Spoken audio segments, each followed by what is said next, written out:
Bonjour Catherine. Bonjour Jean. Aujourd'hui, on vous reçoit pour parler de votre livre.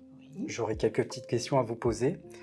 Tout d'abord, ma première question, c'est que dans le livre, vous parlez de chrétiens poursuivis par des villageois avec des bâtons et des machettes. Oui.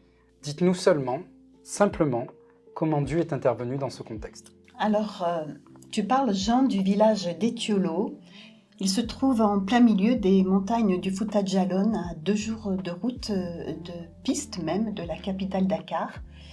Alors, on avait quitté Kédougou, on était en pleine campagne d'évangélisation et le voyage, il a été compliqué, il a été dangereux parce que par moments, il n'y avait aucun tracé devant nous, des herbes très hautes et beaucoup d'insécurité. C'était pas évident.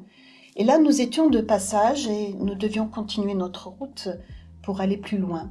Et notre 4x4 était lourd de riz, de bonbonnes d'huile et de sacs d'oignons. Et on s'est arrêté dans ce petit village d'Etiolo. Ce petit groupe de chrétiens qui vivent dans ce village était dans l'effroi quand on est arrivé. Et on l'a ressenti, ils avaient eu la veille des menaces de mort parce qu'ils sont chrétiens. Alors, je voudrais quand même te dire que, et tu le sais, beaucoup de personnes dans le monde actuel vivent aussi leur foi d'une manière persécutée, cachée, sans être enseignées ni entourées, sans aucune vie d'église. Et c'est un petit peu aussi le cas de ce petit village d'Etiolo. Et notre venue leur a apporté une consolation.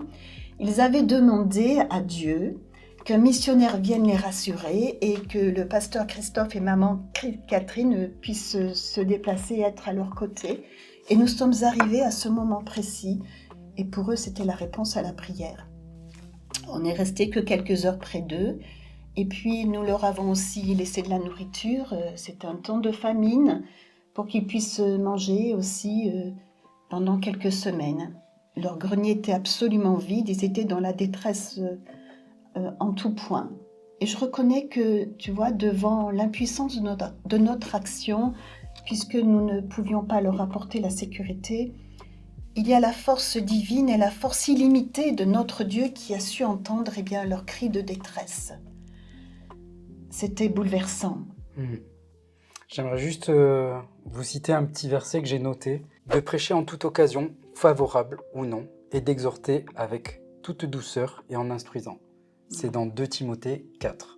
En fait, c'est ce que nous avons fait, absolument, parce que ces villageois se sont réfugiés dans les bras protecteurs de leur Sauveur, mais aussi les bras défenseurs de Jésus. Et quand on les a quittés, il n'y avait plus de désespoir, ils étaient fortifiés au-dedans d'eux et c'était merveilleux. Et à notre retour, par contre, nous avons demandé à notre retour sur Dakar, nous avons demandé que des ministères locaux puissent les visiter plus régulièrement et c'est ce qui a été fait. D'accord. Merci Catherine.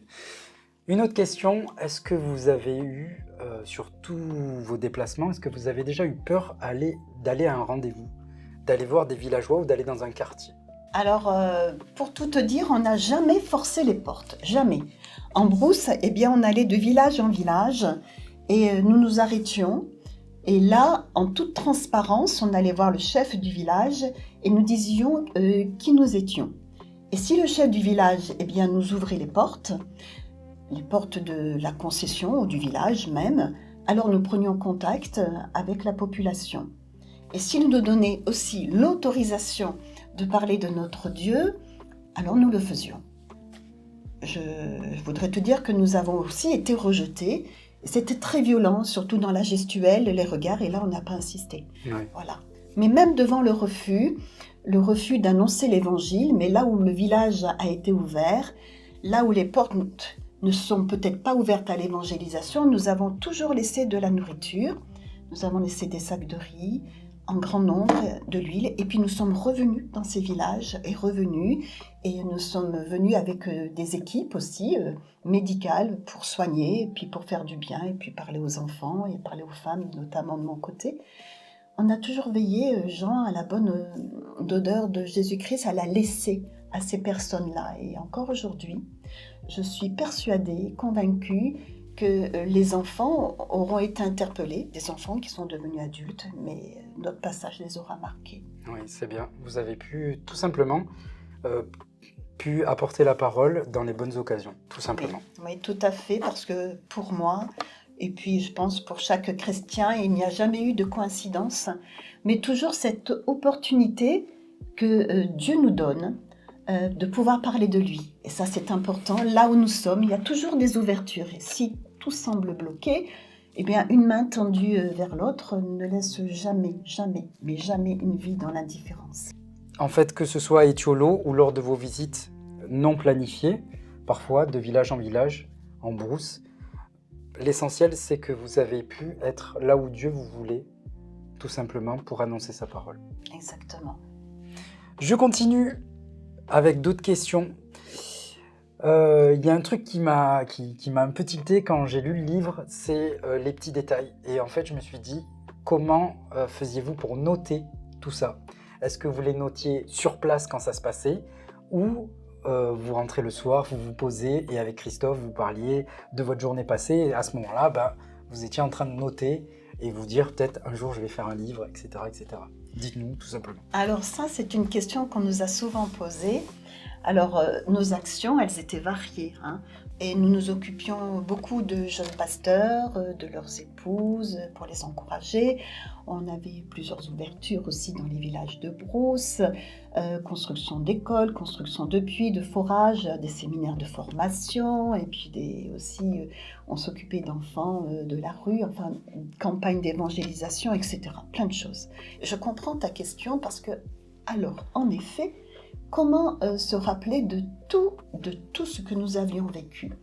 À notre retour chez nous, dans le calme de la maison, Christophe et moi, nous mettions tout en commun, tout. Et on parlait ensemble, tous les deux, pendant des heures. Et le soir, j'écrivais.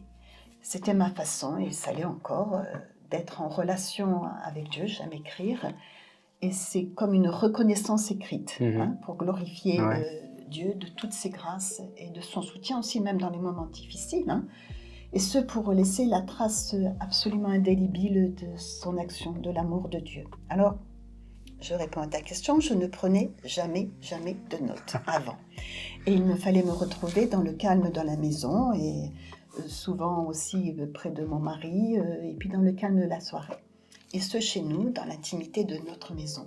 Et tout ce qu'on avait vécu, Christophe et moi, et que nous avions partagé ensemble, je l'écrivais, tout simplement, en ressentant absolument la présence de Jésus à mes côtés. C'était très fort comme ressenti, et ça l'est encore quand j'écris, parce que j'avais là, à ce moment-là, dans le calme de ma maison, l'impression que Dieu dirigeait absolument mes doigts sur le clavier de l'ordinateur, tout en ayant les pieds dans le sable.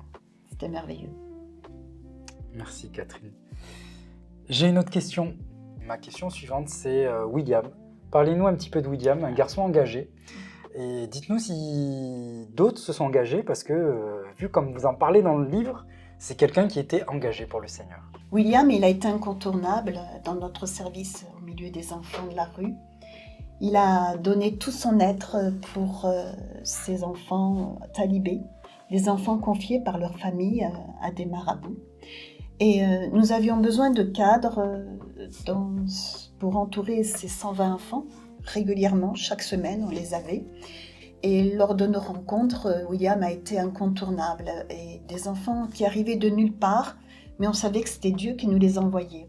Et William, il a été notre bras droit pendant 4 années, et par son action et par celle de Dieu, le quartier a changé. D'ailleurs, les chefs du quartier sont venus nous voir, disant qu'ils ne reconnaissaient pas leur quartier, parce qu'il y avait moins de vols, moins d'agressivité, c'était bouleversant. Et des centaines d'enfants ont connu l'amour de Christ, ils ont été nourris par la mission, scolarisés. Ils ont été, plusieurs ont pu apprendre aussi un métier manuel, comme menuisier, cordonnier. Ils ont aussi appris, pour les femmes, en tout cas les jeunes filles, à coudre et à broder, même des jeunes hommes. Et William, il a été un leader. Il a été un leader pour beaucoup dans l'exemple du don de soi. Et en plus, ce qu'il y avait d'extraordinaire chez William, c'est qu'il était connu dans le quartier parce que c'était un footballeur. Et alors, c'était un petit peu l'idole de tous les enfants, de tous les ados. Et il organisait des tournois pour occuper des enfants. Et il partageait à chaque fois sa foi, et à chaque occasion. Et à son contact, eh bien, il a su aussi lever d'autres cadres. Et il est devenu leur mentor. Et on avait une super équipe à nos côtés, je ne peux absolument pas l'oublier. Les enfants sont devenus aujourd'hui des hommes, des femmes, et certains se sont mariés, on a des nouvelles. Ils ont eu aussi des enfants à leur tour. Et dans le quartier, qui était un quartier en souffrance, eh bien, la paix est venue. Grâce, avant tout, par l'intermédiaire et l'action de Dieu, mais cet homme, William, il a été extraordinaire. Oui. J'imagine bien. Il a vraiment ouvert les portes. Ouais. Il nous a ouvert les portes. Oui. Merci beaucoup Catherine pour toutes Avec ces plaisir. réponses. On se retrouve sur une prochaine vidéo. On va finir de parler encore du livre de Catherine Ansminger. Je vous dis à très bientôt.